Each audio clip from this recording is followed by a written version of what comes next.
For Muhammad Ali, the fight didn't end in the ring.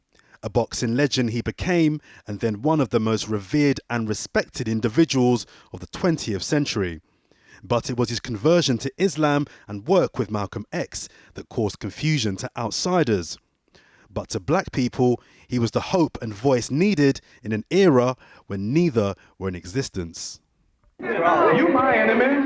My enemy is the white people, not Viet Congs or Chinese or Japanese.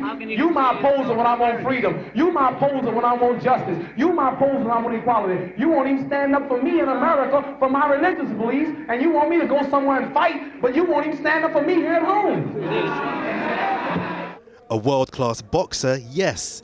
A master craftsman of language, most definitely. But more important than that to his people, a symbol of defiance, courage and standards. He'd sacrificed his best sporting years for the betterment of his race. Ali was the in-your-face inspiration when black people were neither seen nor heard.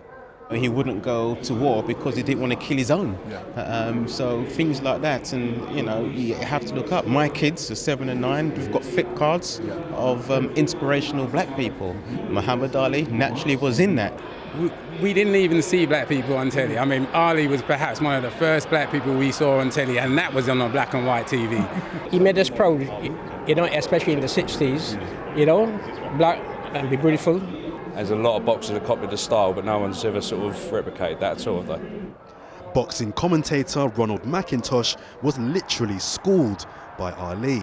I actually learned to read using my dad's magazines about Muhammad Ali and Joe Frazier and boxers from that era. You see this man in these magazines, and I was actually learning to read following the alphabet. He grew up in the American South.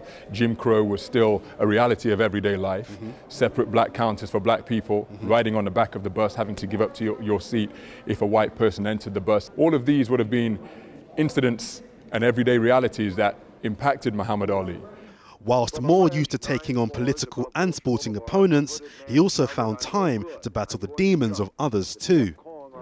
The former heavyweight champion went to a window and reportedly yelled, "I'm your brother, I want to help you." In LA, Ali talked this suicidal man down in 1981 when others had failed. In the 60s, the idea of a black man in the Oval Office was unthinkable. Nowadays, it has too.